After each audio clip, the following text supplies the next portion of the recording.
Hey there, welcome to Story Lab. This week we're talking about grit, while we take a look at the story of someone who met up with a pretty unusual bonfire.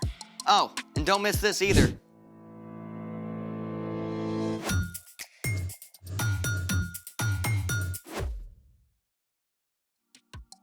Hey, I'm Amaya. And I'm Zeke. And we're talking about grit, which is refusing to give up when life gets hard. You know what I think is hard? What? Not using your phone. I'm not using mine right now. You gonna get that? It could be important. Oh, it's from you. Well, cell phones can be good. Right. I mean, you might be watching us on a phone right now. Yeah. You have an invitation to play Farm Builder. Ooh. I don't have to look at my phone. You know what? Me neither. I can go longer than you without a phone. Oh, you're on. Let's do it!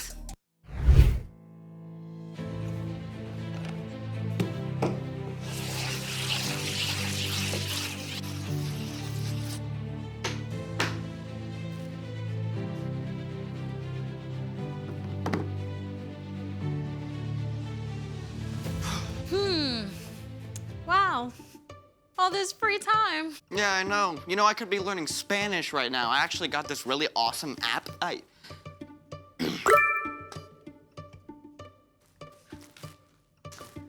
That might be your new game score. Right?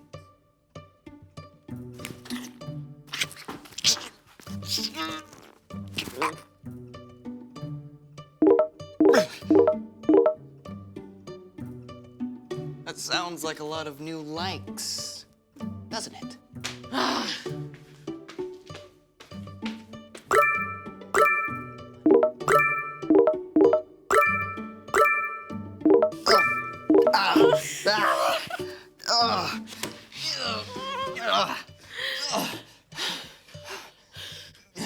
Okay, I'm thinking of something else. Thinking of something else. It's Time! for The story before the story. Today we're in the second book of the Old Testament, Exodus. God made a plan to bless the whole world through Abraham and Sarah's family. But their descendants, the Israelites, traveled to Egypt to escape starving. Over time, the Israelites were enslaved, but still, their families grew. After hundreds of years, the Hebrew people cried out to God for help. God heard them and chose an unlikely helper. A Hebrew man named Moses who had been raised in Pharaoh's palace, but ran away to live as a shepherd in Midian. Moses is where our story starts. Take it away. Greetings, everyone. There's fire, darkness, frogs, and a whole lot more in this story, so hold on tight. By the time our story starts, Moses was actually 80 years old. His early years in Pharaoh's palace were just a distant memory. He was living life as an ordinary shepherd until one day. Now, usually, when something catches fire, it just burns up, but this bush, it didn't. It glowed like a flaming beacon. As Moses edged nearer, a voice called to him from the midst of the fire. Moses. Moses. Here I am. Don't come any closer. Take off your sandals. The place you are standing is holy ground. Moses' hands shook as he tugged off his sandals. I am the God of Abraham, Isaac, and Jacob. I have seen how my people are suffering in Egypt, so I have come down to save them. I will bring them to a good land. So now go. I am sending you to Pharaoh. I want you to bring the Israelites out of Egypt. So many thoughts must have rushed through Moses' head. He had been raised in the palace by Pharaoh's daughter, but that Pharaoh had died and a new Pharaoh was in charge. Also, Moses had no idea if his own people would even accept him. But what if the Israelites don't believe you sent me? Throw your walking stick on the ground. Okay, Moses did what he was told. Right then and there, God turned Moses' walking stick into a snake! And then back into a stick. Still, Moses was nervous. The bush continued to blaze. Lord, I'm a terrible speaker in front of people. Go. I will help you speak. Couldn't you send someone else? Your brother Aaron can speak well. He is already on his way to meet you. Tell him what to say. I will help both of you speak. Even though the thought of facing Pharaoh probably made him sick with fear, Moses did travel back to Egypt. Together, Aaron and Moses spoke to the Israelites. God has heard you. He will lead us out of Egypt. We just have to okay it with Pharaoh. Oh boy.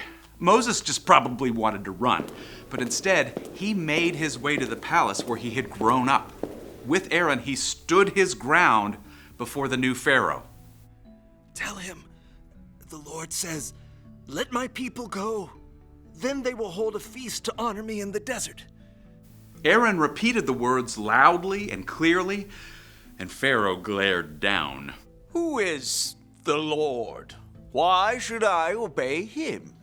Instead of releasing God's people, Pharaoh gave orders for them to work even harder. Now the Israelites were upset with Moses for making things worse. I did what you asked, and now it's just worse. You haven't saved your people at all. Pharaoh will not listen to you, so I will use my powerful hand against Egypt. I will bring the people of Israel out of Egypt. Even though God performed miraculous signs through Moses and Aaron in front of Pharaoh, he still would not listen. So, the next morning, Aaron and Moses met Pharaoh down at the Nile River. Moses instructed Aaron what to say and do. The Lord has sent me to you. He says, let my people go. But you have not listened. Here is how you will know I am the Lord. Aaron raised his staff high. I will strike the water with this walking stick. The river will turn into blood. The fish will die, and no one will be able to drink the water. The water turned to dark red blood. But still, Pharaoh was stubborn. Moses must have been just tempted to give up and go back to Midian, but God called him to speak to Pharaoh again and again. God says, let my people go. Over and over, Pharaoh promised to release God's people. And every single time, he went back on his word, even though God sent frogs, followed by gnats and flies. All the Egyptians' cattle died. Terrible sores showed up all over the Egyptians and their animals. Hail rained down, destroying crops and tearing leaves from the trees. Locusts finished off anything the hail left behind. Then, deep darkness descended across the whole land for 3 days. And at last came the most awful plague of all. The oldest son of every Egyptian family died. Only the Israelite families were saved by painting the blood of a lamb over their door frames, just as God had told them to do. When Pharaoh saw the terrible thing that had happened, he called Moses one last time. Get out of here, all of you. Just leave us alone. Go. Moses and Aaron gathered the people together. No time to bake your bread. Just bring the dough along. The Israelites packed up in the middle of the night and left as quickly as they could, leading their flocks and herds. After hundreds of years, God's people were finally free. After so long, I bet they wanted to give up. Yeah, but they didn't. They kept going. They kept calling out to God. And Moses. I mean, if I were him, I definitely would have wanted to call it a day and leave. Yeah, right? But Moses held on. He had seen God's presence in the burning bush, and he knew that God saw what he was going through. And the Israelites, too.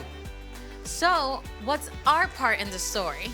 Well, when we face tough things, right, we can know that God sees us. God will help us through, even if it's, well, not in the way we expect. Yeah, like maybe someone keeps being mean to you at school. I mean, that's awful. But you don't have to give up. You can talk to a grown-up about it, and you can trust that God will walk with you every step of the way. Or maybe you've got something that doesn't go away, like a food allergy. Oh yeah, that's a really hard one. But instead of giving up and grumbling, you can trust that God is with you and keep going. Yeah, God never intended us to keep going on our own. So God gave us Jesus to walk with us. And when we put our trust in Jesus, He gives us the power to keep going. Thanks, Brian. Yeah. See you next time. So here's the thing. Hold on because God knows what you're going through. And that's how you grow grit. You have 2 game invitations waiting. Are you gonna get that? Nah. Well, thanks for joining us in the Story Lab. See you next time. You really think you can solve that? I'm not Rubik's Cube? smart enough for this. Come on, I'll show you. Oh.